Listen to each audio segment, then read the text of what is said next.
For cheap and reliable MT, head over to aoa.com and use coupon code JACOB for 3% off. What is going down, everybody? It is Unbeatable Jacob, and today I am coming through with a video for you all where we are going to tactically upgrade DBG's wager squad for the wager he just did against TyDebo. So, of course, DBG is the king of tactically downgrading squads in my team. But we play a little different around here. In case you guys didn't know, I am more of a type of guy who likes to use the top tier cards in the game. You know, all the new Dark Matter, stuff like that. So, I do have a bit of knowledge on maybe a few ways that DBG can take his little budget team here and just make it more of a competitive type lineup for, you know, whether that be tournaments or wagers or anything like that. I know that's not really DBG's MO, but we're just going to do it for fun. Like I said, DBG will tactically downgrade lineups a lot, so I thought, hey, why not upgrade his for a little change of pace? So at point guard, he ran Justice Winslow. Now, Winslow's a pretty tall point guard. You know, he's got Pro 2 and quick and all that kind of stuff. So I think it's just a no-brainer as a taller-ish point guard. We're just going to go ahead and plug Ben Simmons in at point guard, as in my opinion, he is one of, if not the best point guard in the game currently. So that's kind of pretty easy in my opinion for the point guard position. Of course, Ben Simmons is going to give you pretty much all of what Winslow will, but more with more size. And now for his shooting guard position, this one is probably one of the easiest ones on the list because we're going to go ahead and plug in Kevin Porter Jr. again, but this time we are going to use his Dark Matter card instead of his Ruby card. So his Ruby card came out quite a while ago and he was one of the better Ruby cards. And now, of course, they came out with this Dark Matter card. Same player model, same jump shot with just better speed on it and just, you know, just all around a few more attributes and badges. So that's probably going to be the easiest one on the list to upgrade, if not one of. And that's pretty simple. I mean, Kevin Porter Jr. Ruby for Kevin Porter Jr. Dark Matter.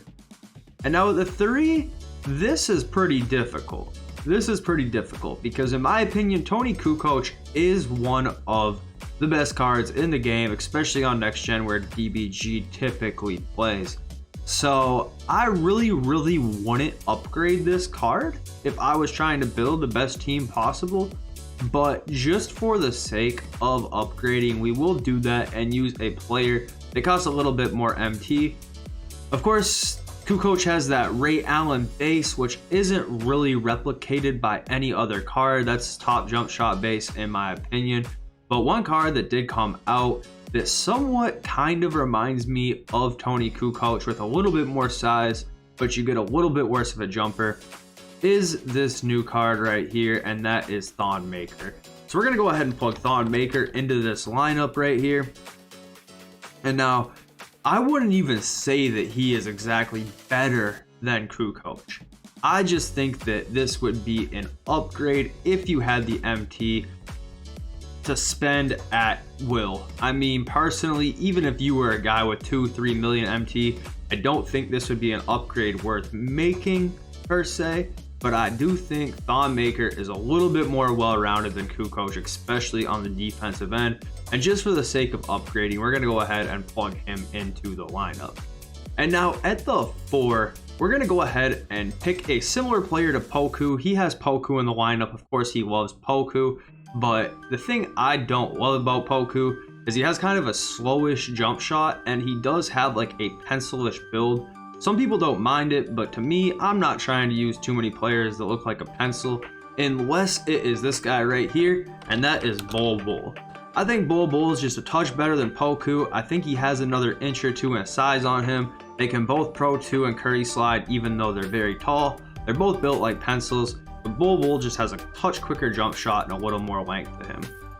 And now Matt Bonner is a pretty interesting one because he's a pretty unique card. I cannot lie. He is a pretty unique card. He is a center that has Klay Thompson base, and not too many centers have a jump shot like that. When I think of centers that have great jump shots, the first one that's going to come to mind is going to be Anthony Davis. So we're going to go ahead and plug in AD here. And I'm not going to say this is the most direct comparison, on the entire list here, but it is one of the more direct ones because they're both centers. Neither of them are 7'4" or anything wild like that. And they can both kind of create their own shot with faster jump shots. I don't think you could really say that like someone like Kareem with like a more of a mid jump shot, or Wilt with a set shot would be like Matt Bonner, who has a pretty quick jump shot with the clay base. And I think Anthony Davis is the closest thing we can resemble to that, and you'll get much more on defense. And now at his backup point guard spot here, he has Fred Hoiberg. So Fred Hoiberg is a point guard that I truthfully don't know a whole bunch about, to be honest with you. He does have that jump shot 38, which is the Deron Williams jump shot with Quick and Pro 2. Same jump shot LaMelo Ball had last year, so I'd say it's a pretty much no-brainer to go ahead and drop in DWill into this lineup and replace for Fred Hoiberg, and that's pretty easy. And now for the backup 2 position, he does have David Wesley. I do love this card. I do. For what he is, I do love this card. David Wesley's pretty cool. He's got that Wade-based jump shot, so we're going to go ahead and plug in another player with Wade-base, and that's going to be John Havlicek. Well, Havlicek has 98, but more or less the same. And at the 3, another player with that same jump shot, and that is Thad Young. So we're going to use, again, another player with base 98. We're going to go ahead and use Danny Ferry. Of course, you can't really control if you have this card or if you don't have this card, but we're going to go ahead and plug him in. And now for the next 2, pretty similar situations to KPJ, where these 2 cards, Mo Bamba and Jonathan Isaac, just have upgraded versions of themselves. So we're going to go ahead and plug both of those upgraded versions of said card into the bench lineup here, with Jonathan Isaac coming in as a Galaxy Opal and Mo Bamba coming in as a Diamond. So we were actually able to take a shortcut on 3 of these players, that being KPJ, Jonathan Isaac, and Mo Bamba, and just do the no-brainer thing and use the upgraded versions of those exact cards that are already in there. And now for the last 3 players in the lineup, this is where it gets interesting, because these cards I don't think are all that great, to be honest with you. I think Felipe Lopez was decent for his time. I think Byron Russell kind of fell under the radar for me, even as a budget card. And Utah is Utah. Utah is just Utah. I mean, what can you say about him? So for what it's worth, we're going to go ahead and check out these cards, because I am a little bit not maybe the most knowledgeable on a few of these. I used Felipe Lopez once or twice. He has that same jump shot 49 like KPJ. Yup. So this should be pretty easy to just plug in the rewards J.R. Smith for. I think that's fair enough. J.R. Smith's going to be an inch taller. Similar SIGs. JR's got that quick dribble style and just overall better stats and badges. So we'll plug in J.R. Smith instead of Felipe Lopez here. And now for Byron Russell. Man, these are cards that I really don't have a whole bunch of knowledge of, but when you kind of look at the SIGs, jump shot 30, that's really bad. That's Scotty with Pro 1. I'm not entirely sure what would entice somebody to run this card at this stage in the game, to be honest with you. So we're going to go ahead and just completely take him out of the lineup, and we're going to put in a bronze Justin Patton, because I don't think that there is any card that would be similar to this that would be worth playing in today's game.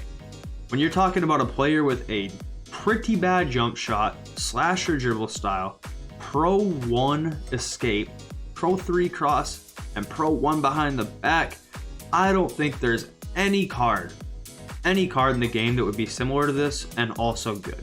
I just don't want anything to do with this Byron Russell whatsoever. So we're just going to put in a bronze, slide him to the end of the bench here, and just act like that Byron Russell never showed up. And now for Utah, this one I can kind of understand. I mean, this dude is more of a meme. He's got that Steph Curry base with Quick and Pro 2, but the problem is that he is 5'9". So what the logical thing to do would be is replace this right here with Steph Curry. But instead, since I'm gonna say that Utah is more of a meme than he is anything else, I'm gonna use a card that is a meme to me, but much better. And that is David Wesley, and he is in DBG's original lineup. And the reason why I say this is because for me, I keep a David Wesley at the end of my bench if I'm up big and I want to troll. Now DBG keeps Utah at the end of the bench in case he's up big and wants to troll. The reason why I compare this David Wesley kind of to Utah is because David Wesley is also incredibly undersized. The dude is 6 foot, but on court he looks like he's like 5'9" as well. He also has a good jump shot base just like Utah, quick and pro too. So he is gonna be the card I shoot in for Utah to boost as kind of the troll of the team. So there we have it, guys. That is the upgraded or tactically upgraded version of DBG's wager squad. I don't really know what to think. I think that this squad can definitely compete, especially the starting 5. I would be very confident in running the starting 5 in pretty much any scenario. I actually own 4 of the 5 starters. I don't have that KPJ, but I mean, you know, I'm really not going to sit here and say he's a bad card. He's pretty much left-handed J.R. Smith. As far as the bench goes, it's definitely usable. And overall, with the team versus team, I can say that I think the tactically upgraded version of the team, you would have far more success in, whether that's in Unlimited, a wager, a tournament, or anything like that. This lineup, I could actually picture somebody running at a high level, unironically, minus besides maybe DWill. And even then, I wouldn't be all that shocked. So anyways, guys, it's Unbeatable Jacob. I hope you enjoyed this video, and I'm out.